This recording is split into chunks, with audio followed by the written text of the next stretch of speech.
Hello, welcome everybody. Thank you so much for joining us.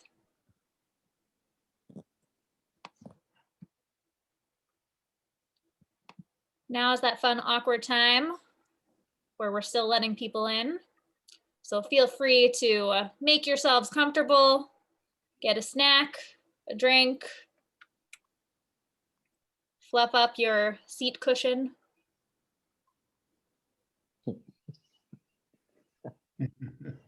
Gee, what a surprise. Oh, that's right, Ros. I forget what time it is by you.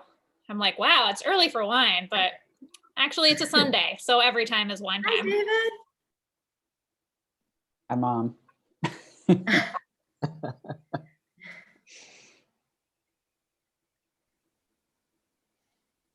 Love having these little mini reunions.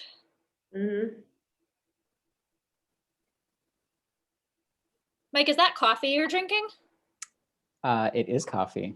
I do love the balance of coffee and wine at the same gathering. That is fantastic. Oh, I guess it's 7 p.m. I got it mixed up. I should probably have not coffee, but I'm just with like really cold water. It is so hot here now. Oh, yeah. It's ridiculously hot here in the desert. And Yeah, I got a photo here from it's like May 50 of snow, degrees. so- How much is that? Ros, I was going to say, Deborah Oh, sends her love to you, but Celsius. she's on another call right now. Okay, love back. Well, Great. you know, we used to do the ride in the beginning of May for Right. a long time, and it was hot. It was always quite hot. So, That makes sense. It was very hot. Easier to do in the fall, having done it in both seasons. Good to know. Great.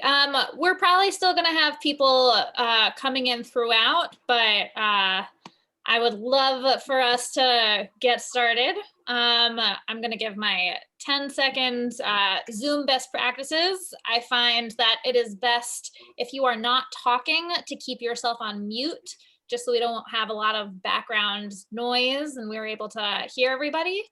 End of Zoom best practices. Thank you all so much for being here. Really excited to see a lot of you again and hopefully meet some new people. I am thrilled to hand things over to our founder and chairman, Howie Rudenstein. thanks, Sarah. Welcome, everybody. I think we'll likely have some more people join over the next few minutes, as we had a lot of RSVPs.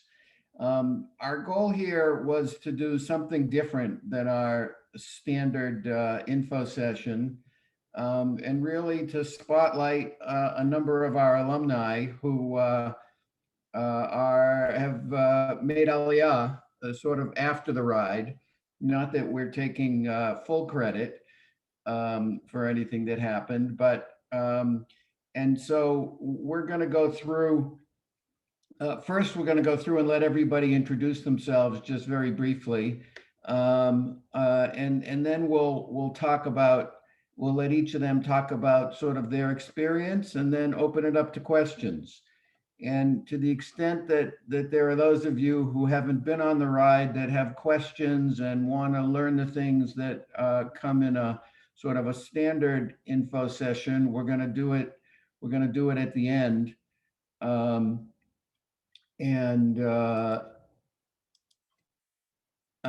allow people who have been on the ride to head off, including our speakers, and we'll answer your questions about the ride.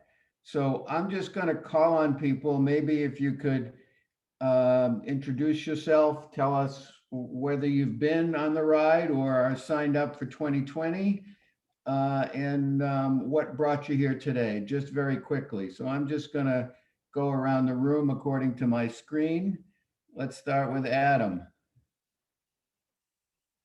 Unmute yourself when it's your turn, please.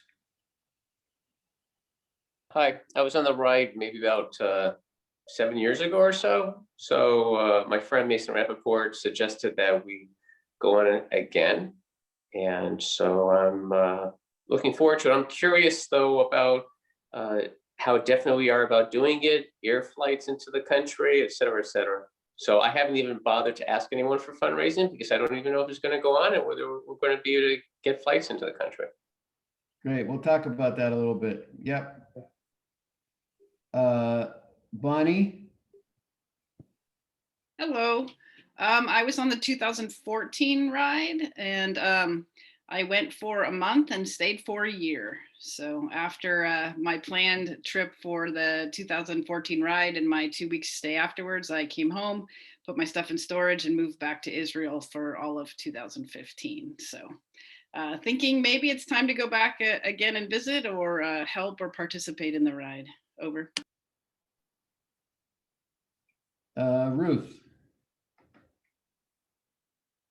Hi, I've not been on the ride, but I have many friends from Temple Amuna in Lexington who are very actively engaged with the ride. And I think I'm a little too old for it, but I think I'm just gonna enjoy today's session and think about it. And who knows, maybe I'll do the easy track. Nobody's too old. And we've had, so far, we had an 81-year-old complete the ride. So I shouldn't have focused on the age. I should have meant that I'm not a great bicyclist. So I shouldn't have put it on the age. It's more about lack of experience in bicycling. That's okay. We'll talk about that too, and you'll hear about that. Alice?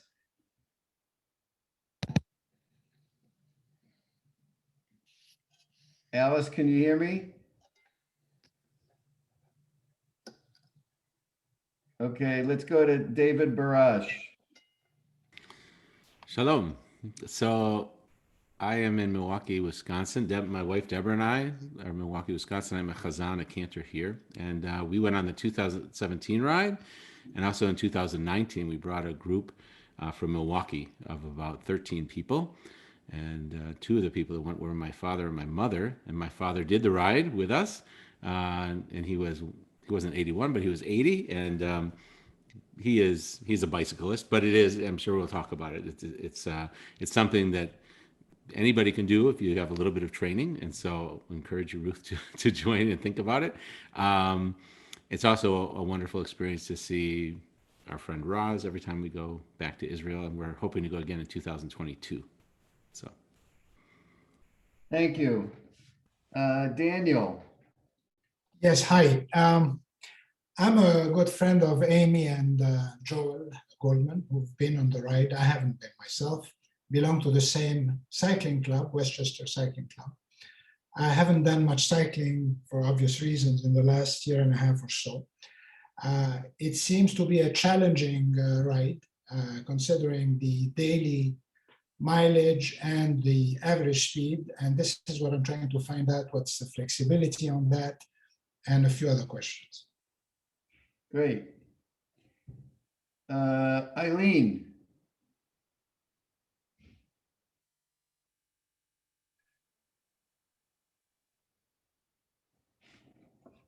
Eileen, unmute yourself.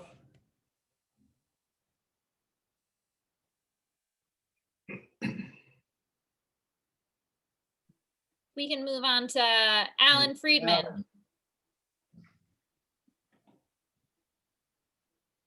Nope, I scared him away. Okay. Is there anybody that we missed? There's a 2407 number. Amy Goldman, I'm sorry. Your name was brought up, but we didn't let you speak. Well, you know, Howie, that's not going to happen. So I have done the ride 5 times. I first did it in 2008 and with my sister, and then Joel, my husband, met us at the end and said, I want to do this. So Joel and I did it in 2011, all of which, especially the exposure to the Arava Institute, really inspired me to become more involved. And I'm now on the Friends of Arava Institute board. The ride is amazing. I would say as a rider, it's amazing. And I also one year was privileged to drive Abigail around. So I will tell you that there is no detail too small for her to make sure that the ride appears absolutely seamless to the riders. Daniel, you can do it.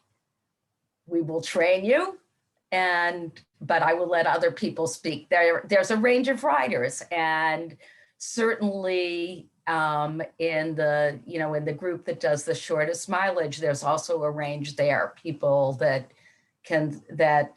cycle more regularly, and though there's also been people that have come with virtually no training and have made it through. So welcome. Thank you. Who is 240743?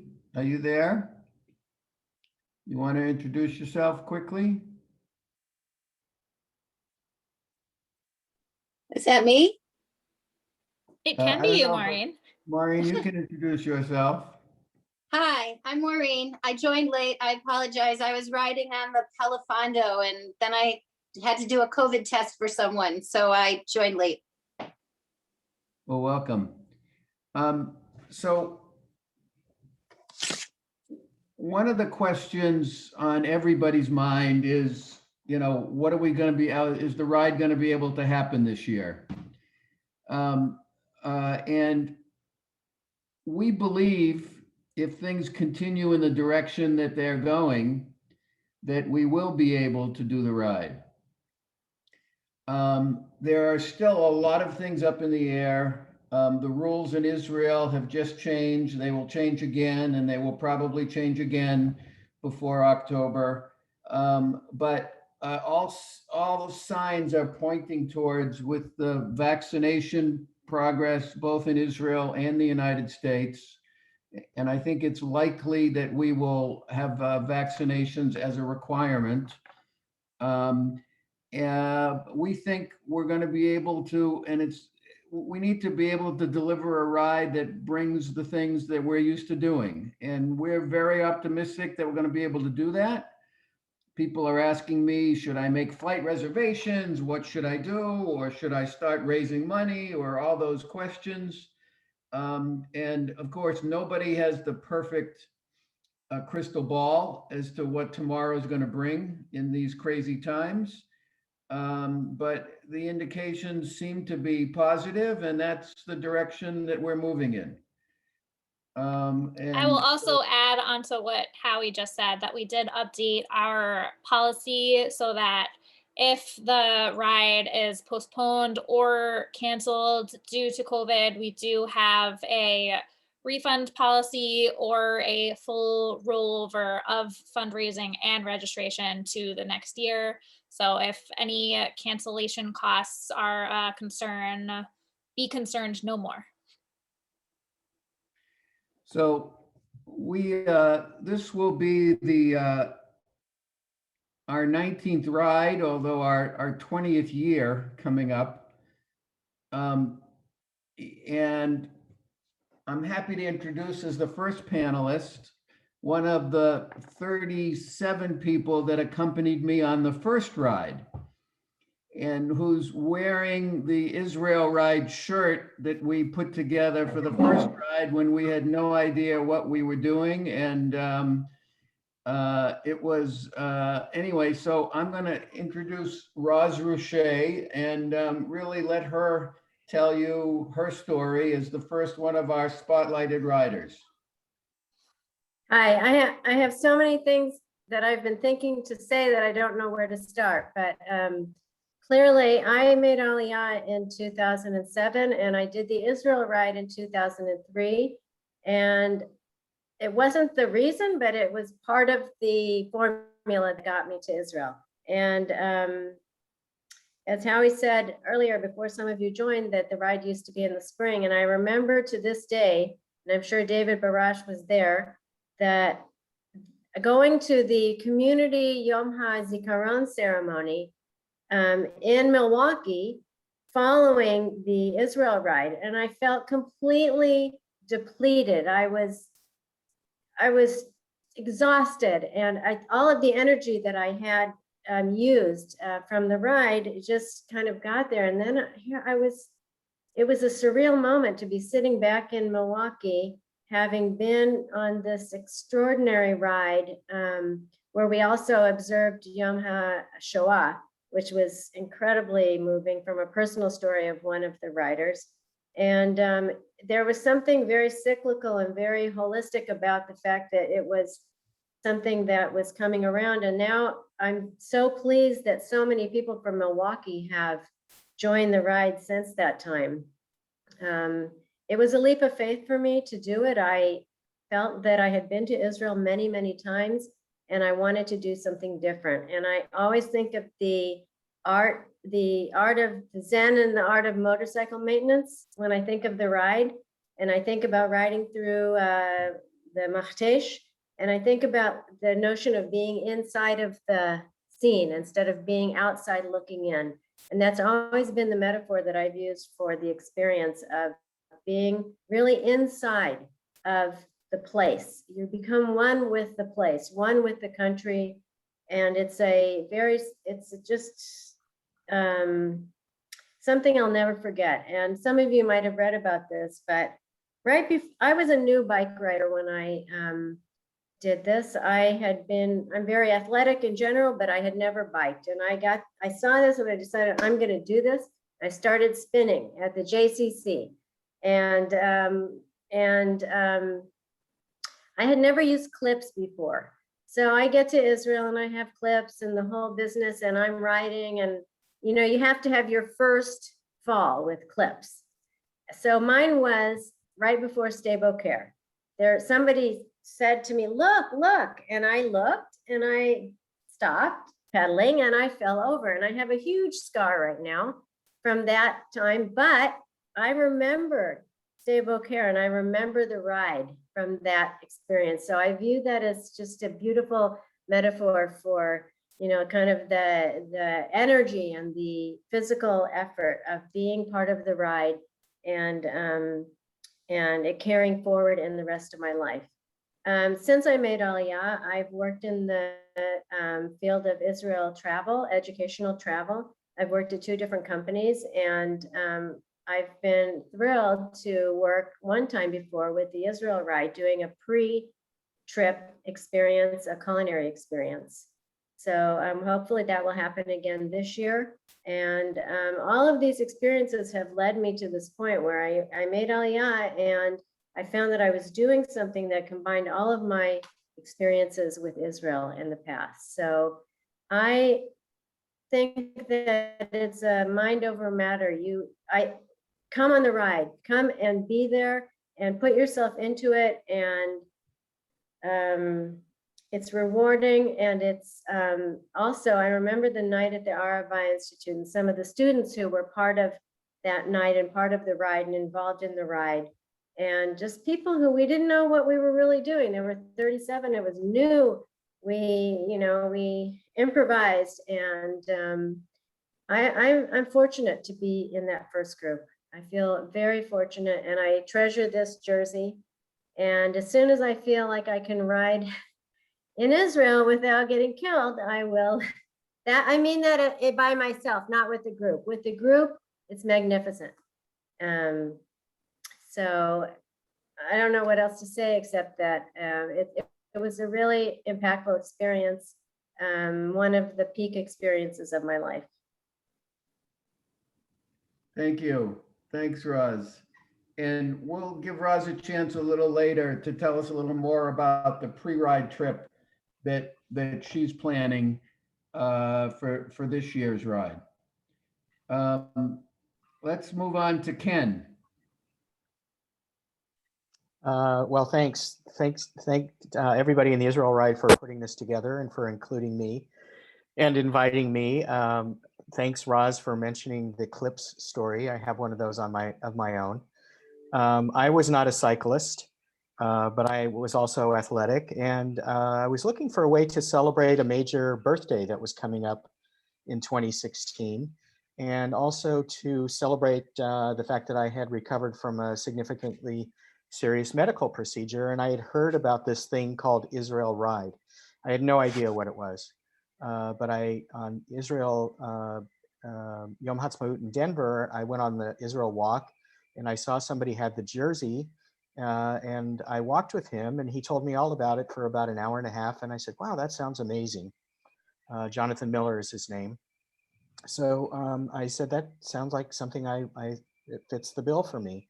So for 2016, I signed up I was just looking at my email. I signed up in June for the November ride, and I had great intentions of really training, and I didn't train all summer long. And then into the early fall, and I felt very intimidated to join the ride.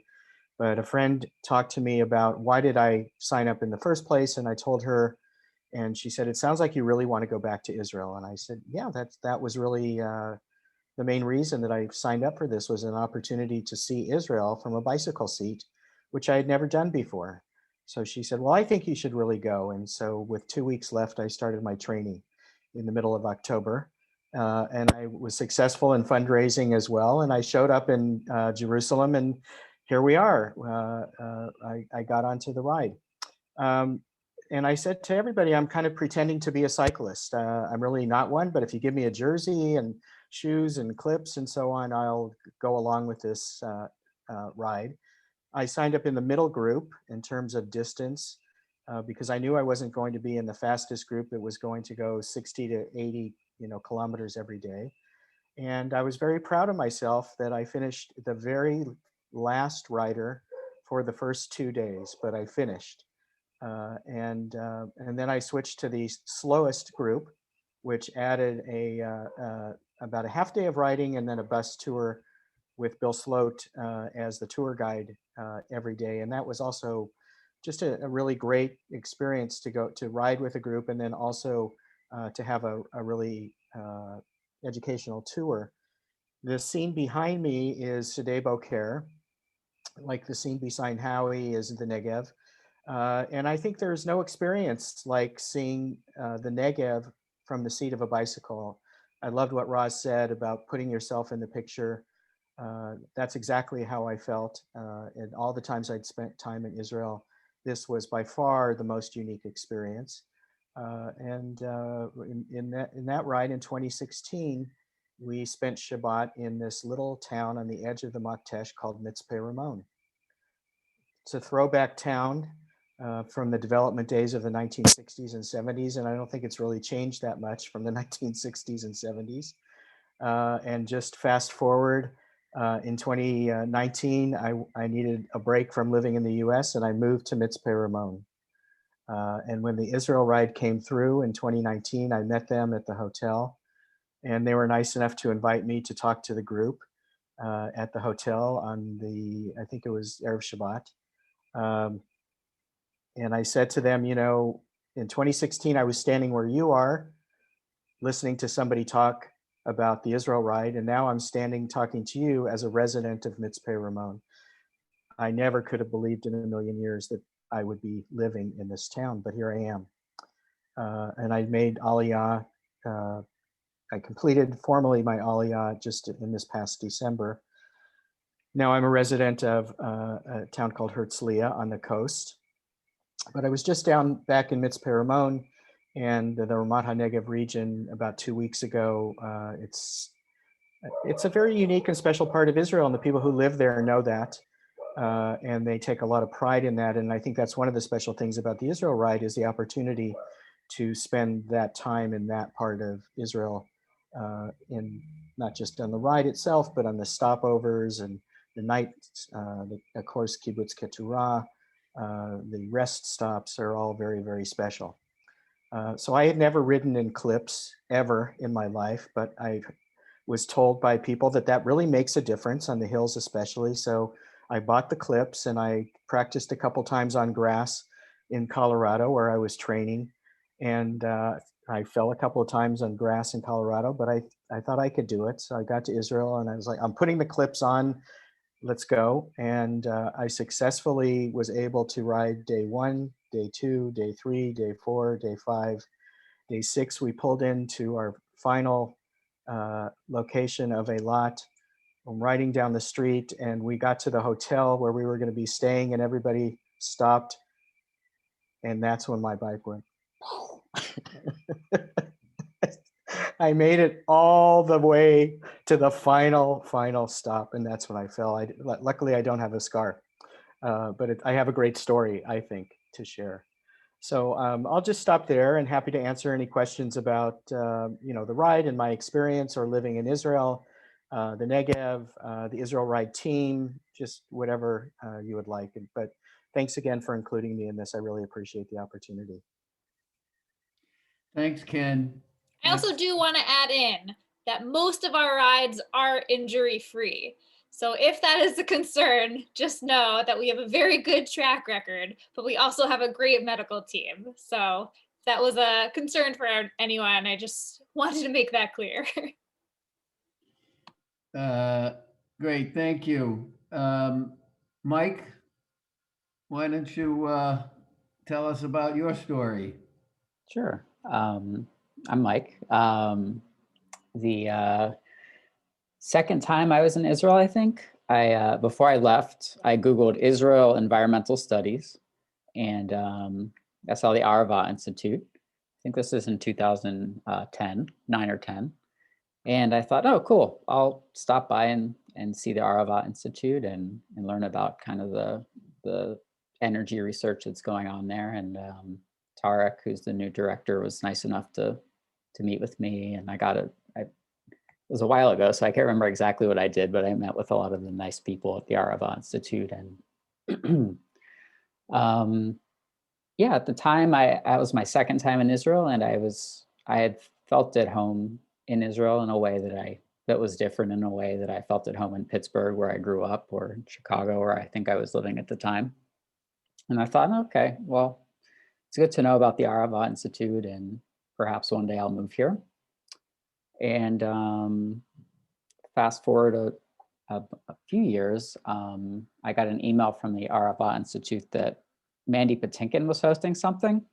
And I was kind of confused. I was like, wait, what is this? And it was kind of a cool event, or a cool online presentation. And I learned about the Israel Ride and how it supports the work of the Arava Institute and Hazon. So I thought, okay, well, I'm a mountain biker. I don't road bike, so this sounds awesome, but maybe maybe another time. So I think eventually I used up, in your 20s, they offer all kinds of like free trips to Israel, and I'd done like 7 or 8 of them or something like that. And so I thought, all right, it's time to do the next one. And I thought, oh, the Israel Ride, I haven't done that yet, but I also have never really ridden a road bike before. As you can tell from my picture, I'm more of a mountain biker. So I got a road bike, and I rode a bunch to try and get used to it, and like slowly worked my way up to the mileage that I thought would be good for the middle group. Sofim, I think, is the name. I got there, and there was an extra 2 days of riding at the beginning in the north. And so I signed up for that as well. I figured I'm already in Israel with a bicycle. I might as well go all out. And the first 2 days were really special and fun. It was a small group, and we rode kind of in the north. I believe I'd have to look up our exact route, but around in the Golan Heights towards the Kinneret. And then I switched from the middle into the Kalutzim group for the actual ride itself. It was just, it felt really like a very special opportunity for me, and a way to connect to Israel that I hadn't previously done. And yeah, it was a really nice community of people that kind of all arrived in Israel at the same time to do this really cool ride. And I'm trying to think of things that other people haven't said yet, but I think there's a really nice kind of like selection bias, in that there's a kind of unique type of person that is drawn to want to support the Arava Institute in Hazon, and then a type of person that says, oh, I want to do this via a bike ride across Israel. And so it's a very, it's a diverse group, but it's a group that somehow has, everyone seems to have kind of something in common. And it's a really, it just is a really special experience that it's hard to kind of verbalize sometimes, but you know, it was a little, I was nervous, of course, as you know, I think every first time rider is, about kind of the distances that you're going to cover and, you know, traveling with a bike and things like that. And, you know, the distances and the average speeds, I'd say, like, you can improvise a bit when you're on the ride, and there's always a SAG vehicle to pick you up if you feel like you're not going to make it. You can switch to a higher or a lower group if you need to. I think the second year I did it, I may have switched to the lower group to do a few less miles or kilometers one of the days. But kind of a side note, when I was at the Arava Institute, I learned a bit about someone named Alon Tal, who started the Arava Institute. And I read a couple of his books for some research project I was doing, and then for fun. And after I finished my PhD, I focused in engineering and public policy, and I'm working on energy and environmental policy. I emailed Alon and applied for a postdoctorate fellowship. And I'm lucky enough to be working with Alon Tal now. I moved to Israel 6 weeks BC before COVID. So I had a good 6 weeks before everything closed. But it's been really interesting to have kind of all these different parts of my life that are kind of a bit related to the Arava Institute and the Israel Ride, and kind of this nice community of people that are in the environment and bike communities. And so now I'm working on kind of energy policy for Israel in 2050 and figuring out how the country's going to decarbonize and provide electricity and energy for perhaps double the number of people by then. So that's, yeah, I think I'll stop there. I'm happy to answer any other questions a little bit later. Great, thank you. Unfortunately, Carl Jacobs, who we were going to have on here, who's a multi-time rider and had a death in the family. His brother passed away and can't join us, but he sends his best to all those who know him, because he rode a whole bunch of years and then has been on our crew for the last 4 or 5 years. Last but certainly not least, our Israel Ride Director, Avigal Ben Yochanan. Take it away, Avigal. Thanks, Howie. As opposed to the other speakers here, I'm actually Israeli born and raised. I might not sound it, but I am. And I got into the ride same time Ken did, apparently, in June 2016. The 2016 ride was my first as Israel Ride Director. When I interviewed for the role, I'll back up a little bit. I come from many different fields that just kind of match up to the Israel Ride. I come from a background of informal education, youth movement. I switched over through the youth movement. I switched over to working in logistics. I worked in like big event planning logistics. I have a master's degree in environmental geography with an emphasis in environmental planning and policy. I used to work in an interfaith organization. I knew the Arava Institute before I moved to Ktorah. I was in Jerusalem. I moved to Ktorah, which is where I am now, by the way, Kibbutz Ktorah. I moved here from Jerusalem, but I used to live in Ktorah as part of my army service 20 years ago. I was in a Garin, a army corps group, and we lived in Ktorah and volunteered here. So I was here more or less when the Arava Institute was in its first years. But I didn't really know much about the Israel Ride. I knew it existed. But then my husband and I, we wanted to move to Torah after living in Jerusalem. We wanted to move to the middle of nowhere, to the heat, and I was looking for a job, and my husband had already gotten a job at the Arava Institute at the time, and he told me about this role of Israel Ride Director. And it just combined everything. It combined my environmentalism background, my interfaith work, my logistics work, my love of working with people as well. And the only thing, when I interviewed for the role, I said, do I actually have to know how to ride a bike? And they said, no. And I said, great, then the job's for me. And I have to say that I've learned so much about bikes and biking in the past 5 years. It's unbelievable. And I'm happy to say that in the past year, during COVID, I actually even got myself a bike. So now I'm a bit more stable around the paths of the kibbutz. Yeah, having grown up in Jerusalem with a bike with no gears, I was, it was just a lost cause to begin with. I hadn't been on a bike since I was like 11 or 12. But that's how I found my way here to the Israel Ride, and I love this role. I love the craziness. I love the planning, the minute details.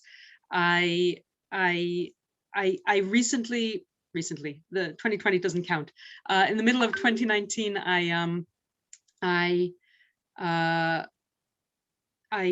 sorry, I just got a message that distracted me. In the middle of 2019, I got another part added to my role. So now I'm head of the short programs department at the Arava Institute. And not just Israel Ride Director, but I wanted to keep being the Israel Ride Director as well as the short programs director, because I just love this role so much. The craziness on the road, Amy can attest to that since she was in the car with me in 2019, and it is crazy. And all the things that lead up to the ride itself. I'm in charge of making sure that everything on the ground runs smoothly, everything from the caterers to the hotels, to the crew, the police, God bless them, the army, everything along the way, making sure that all the riders get from point A to point B safely, smoothly, on time, and happy. And it's wonderful. Every year meeting new people and getting to see how this thing that I've worked on so long and that we've worked on so long throughout the year actually happens. One of the things that I love about the Israel Ride so much is a few things that make us unique. I don't know if you know, but we're the second largest road bike ride in Israel. A few years ago, I kind of created this forum of, I tried to create this forum of fundraising bike rides in Israel, because we're not the only one. And we're the second largest one. The largest one is 800, 900 people. So that's a whole different league. And then there's us. And so we're kind of like the largest of the smaller rides, compared to 800, 900 people, of course. So I love the fact that at our size, we can make an impact and we can also create a community. You see how all these people here that have spoken before me, they're still in touch, they're still connected to the ride. And I definitely think that this is a community, and I'm in touch with riders throughout the year, and I love it. And one of the amazing things that I find about the ride is our crew, which is something that makes us very unique. You might see some pictures of the crew members here behind me on the wall. Our crew is made up of alumni of the Arava Institute. All the other rides in Israel, they just hire crew. The crew is just people who come for the ride, do their job, and go home. They don't talk to the riders. They have nothing to do with the riders. Our crew is the people that you are helping, the people that you have helped by coming on the ride. They are made up of Israelis, Arabs, internationals. We have crew members who buy their ticket to come. That's their annual trip abroad, is to come to Israel for the ride every year. In 2019, we had a crew member who bought her ticket before we even announced that we're opening applications for crew, because she just knew that she's going to come, and that was it. And of course, we accepted her, and she's lovely. in case anybody's wondering, that's Zusha from Poland, who every year comes as crew on the ride. She was just like, when we opened up the application, she was like, oh, I already bought my ticket. It's all good. So the crew is such an important part of the ride, and for me, because they make everything happen that I've been planning throughout the year, but also for the riders. And you know, some of you have mentioned meeting the students when you come to the Arava Institute.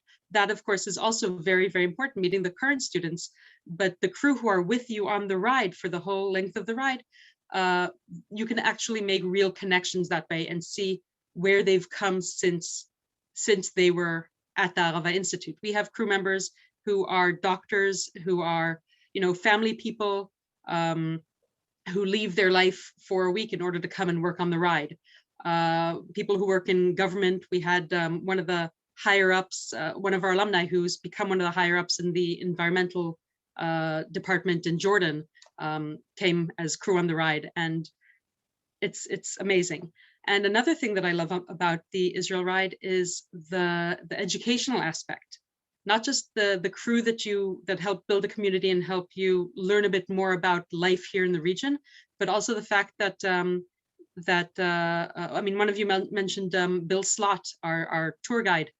We have tour guides riding with the groups so that during the stops you can learn more about your surroundings, learn more about where you are, what you see. This is something that we do that other rides do not do. And it's amazing just getting that little more, a bit more insight to Israel and about the bigger picture of where we are and why this is important, what we're doing here.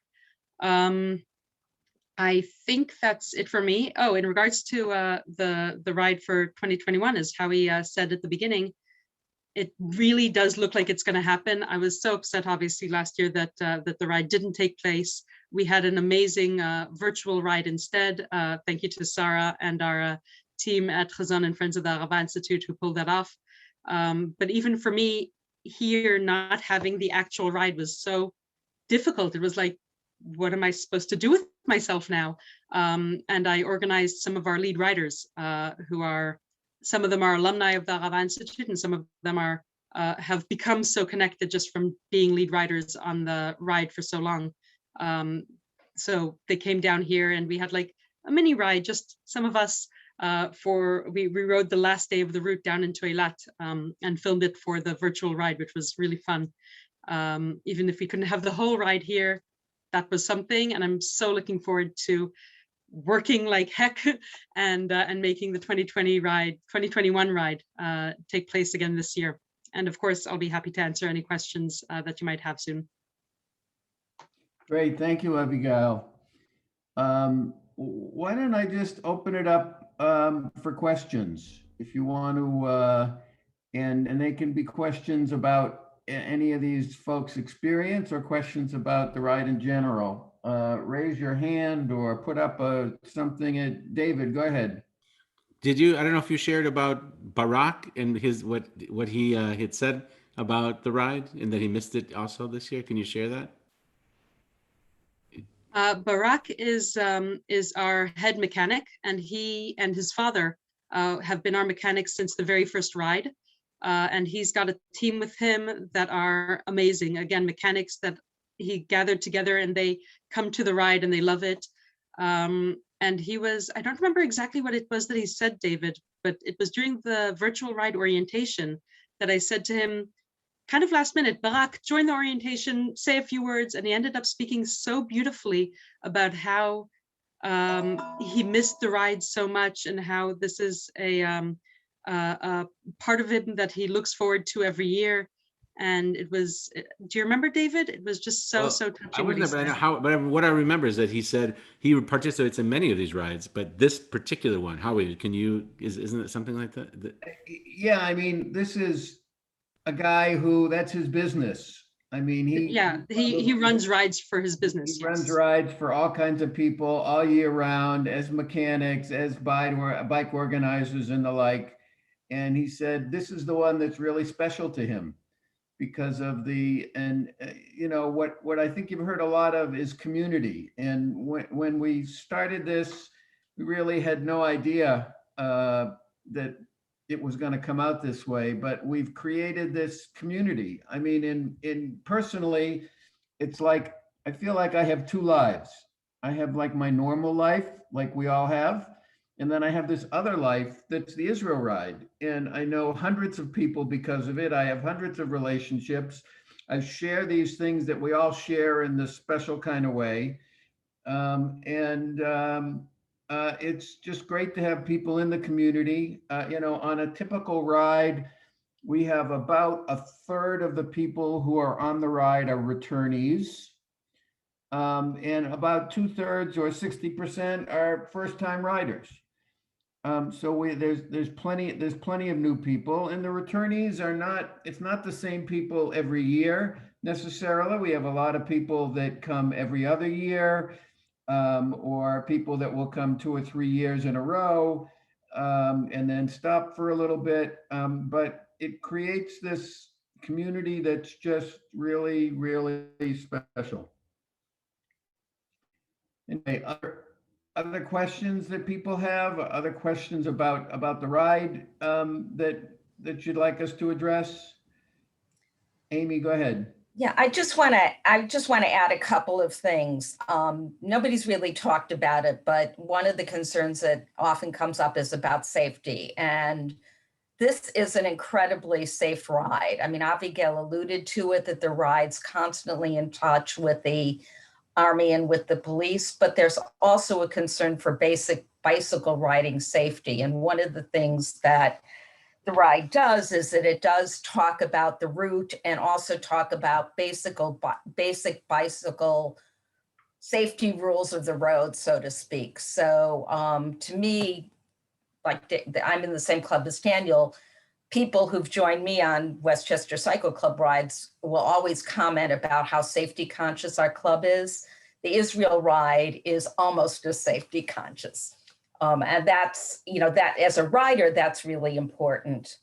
The other thing, I know that there's been a lot Can I just add, Amy, sorry, can I just add, in regard to the mechanics and everything, we also have ambulances that follow the groups as well. In fact, we've had the same with board drivers. Yeah, yes, very bored drivers. We've actually had the same paramedics joining the ride for the past 5 years. They joined first in 2016 and they loved it so much that every year they've requested to be assigned to the Israel Ride as well. They say it's the easiest week of their lives because they just follow us really slowly and don't do anything. Yeah, they're lovely. Yeah. Yeah, the mechanics are also amazing. You don't have to know a thing about your bicycle and they will do everything. A lot of people also have talked about community, and I just want to expand about that. Like Howie, having done this many times, I have a group of friends that I wouldn't have had otherwise. And every year that I don't ride, I always have this feeling of regret when late October, early November comes around, because I miss seeing people that I otherwise don't want to see. But the alumni who staff the ride are an integral part of that community. And in addition to the tour guides that you get, you also get environmental commentary. So you learn about what's going on in the country from an environmental and climate change and policy perspective that's unique on this ride. Issues of water, issues of solar energy, all sorts of things, off-grid communities and how they're surviving. And you get the opportunity to really meet the crew. I know many of the riders maintain their relationships with crew members throughout the years. And that in and of itself, because they are the mission of the Arava Institute, also makes this ride really, really special.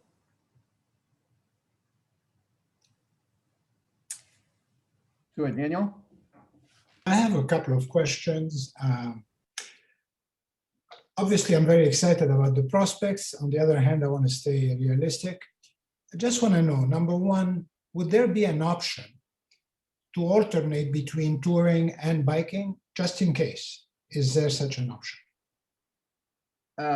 Yeah, in general, we have 3 riding groups, and you don't have to stay with the same riding group all the time.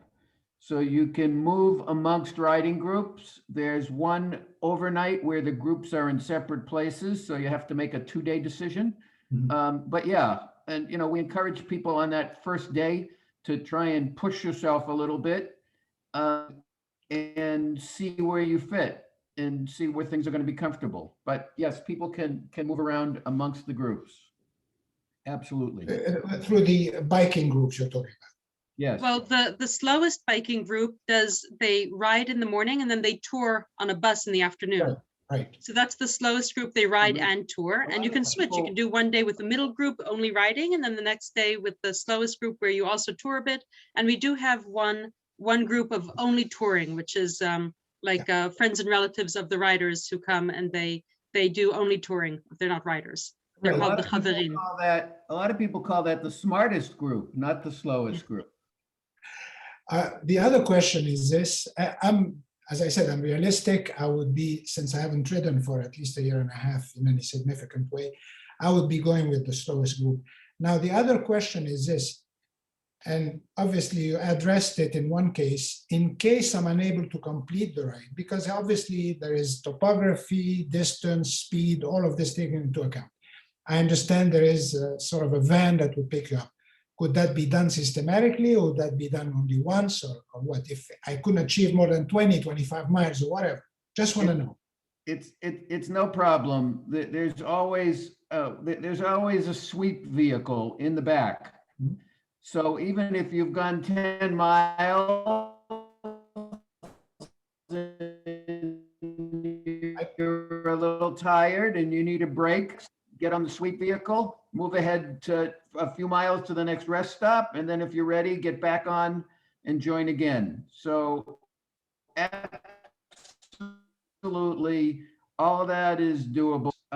Ruth, you had some questions before.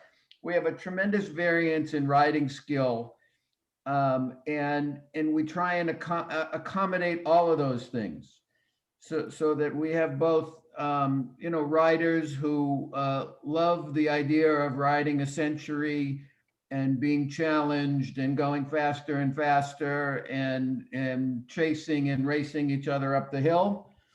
And we have riders who want to go downhill very, very, very slowly because they're worried about, what all that means. So we run the gamut.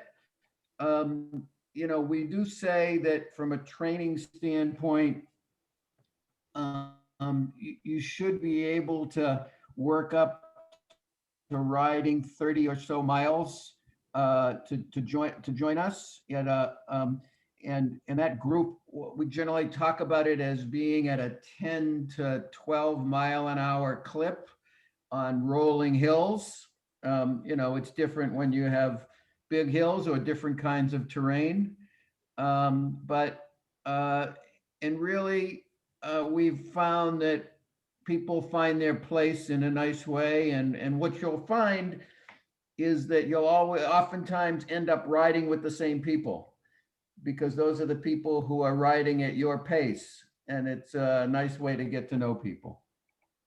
We have a few key phrases on the Israel ride. One of them is, it's a ride and not a race. Our biggest concern is making sure that everyone is having a good time.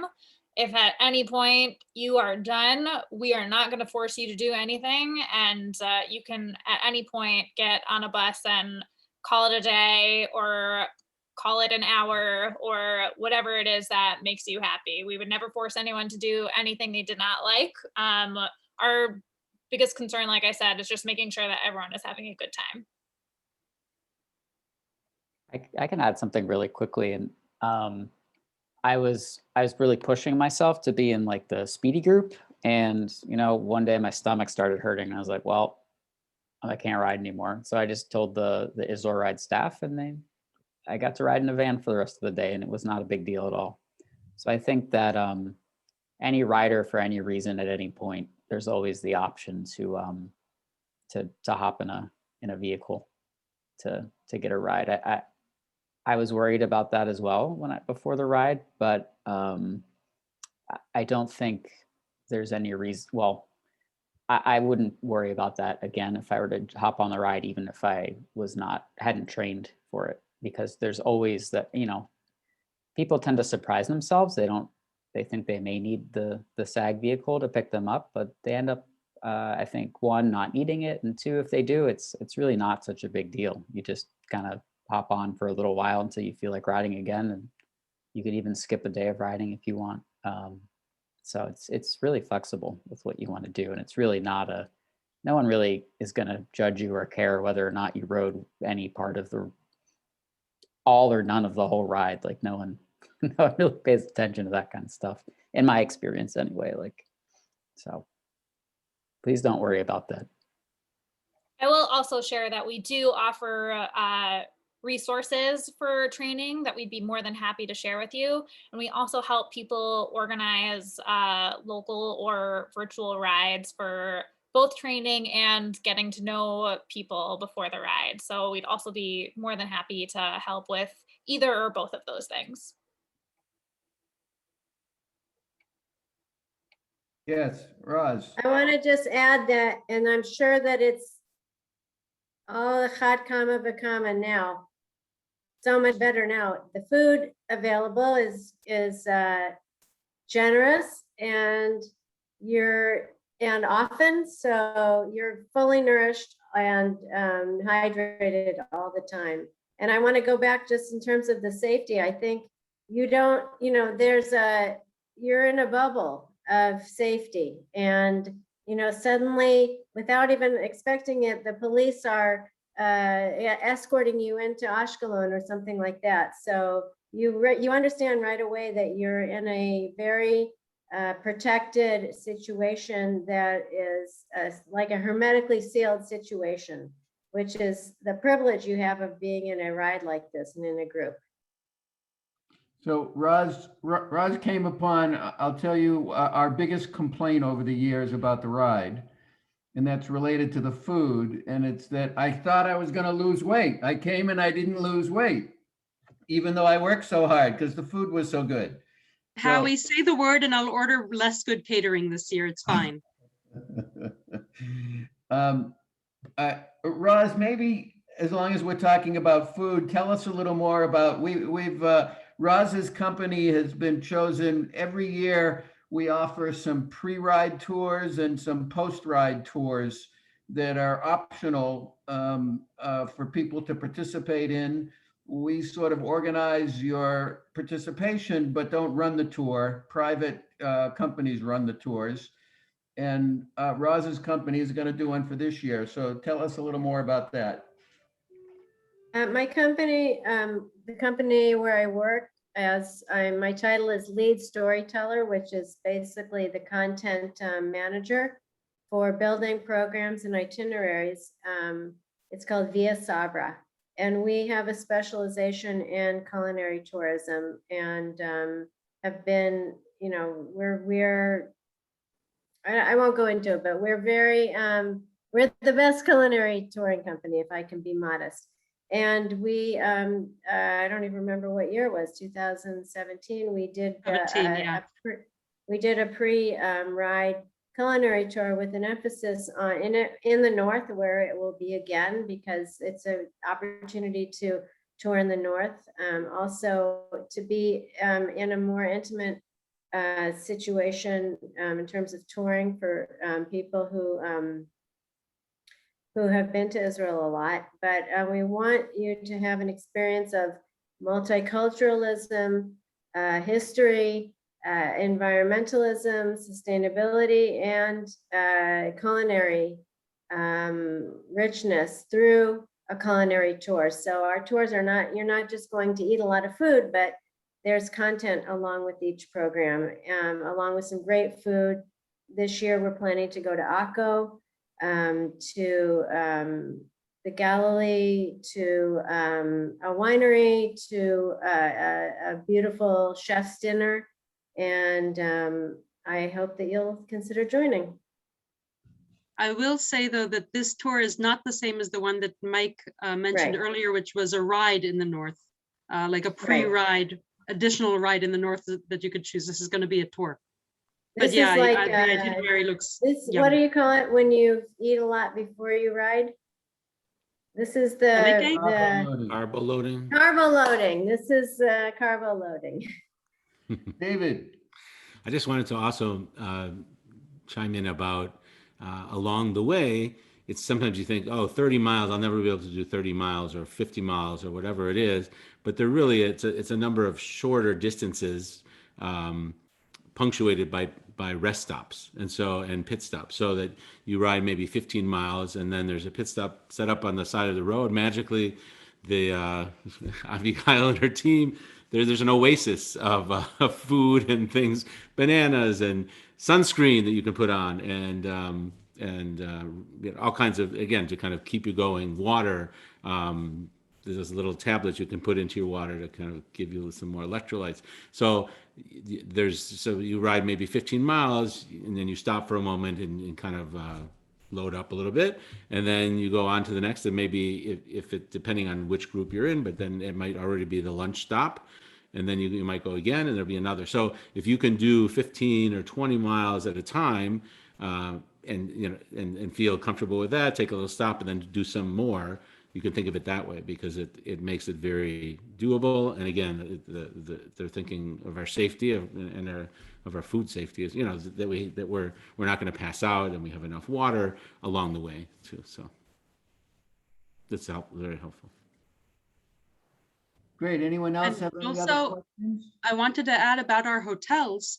It's also something that kind of, well, some of the other rides do this as well, but some rides you stay in tents or whatever. We actually stay in hotels, so everybody has a chance to shower at the end of the day, and lie down in clean sheets, and have a lovely hotel buffet breakfast in the morning, things like that. So that's also kind of a nice perk that our ride offers compared to other rides. And the luggage, you put your The luggage in the appears lobby. magically in your rooms, or Yeah, you put your luggage in the lobby, Yeah. you go do your ride, and magically it's in your room already when you get to the next hotel. Yeah, So it's fantastic. it's all the magic, David. Yes. Yeah. All right, anybody else have any other questions or comments? We're come to the end of our hour. Thank you, Abigail, Mike, Ros, and Ken. I think this was really nice for everybody to hear your stories and do this in a little different way. And for all of you who are interested, registration is still open for 2020. We expect 2021. 2021. It's confusing. COVID made this year not yeah. happen, so. Yeah, registration is open for 2021. We do expect that as people start to get ready to live life again, that we will have a month. So grab your further questions. Sarah or I will be glad to help you. You can just look at any of these emails from Sarah, and there's a little link to book an appointment. I will also be sending out a follow-up email to everyone here with a bunch of helpful links. If anyone is interested in learning more about the Israel Ride, we do have another info session coming up April 29th at 8 p.m. I'm dropping that link into the chat right now. We're really thankful and grateful for everyone who is here. If you have not yet registered for the Israel Ride, I did also put in the chat, and I'll include in the follow-up email, promo code Zoom 2021 for $100 off registration. We're already at 160 riders and we're capped at 180. So we encourage you to sign up before we run out of spots. Thank you so much again to our speakers and our attendees. If anyone has any questions, please do be in touch with us, and we look forward to connecting again soon. Thank you so much, everyone. This was Thank you. fantastic. Thanks. Nice Have to a see you. great day. Take care, everyone. Bye.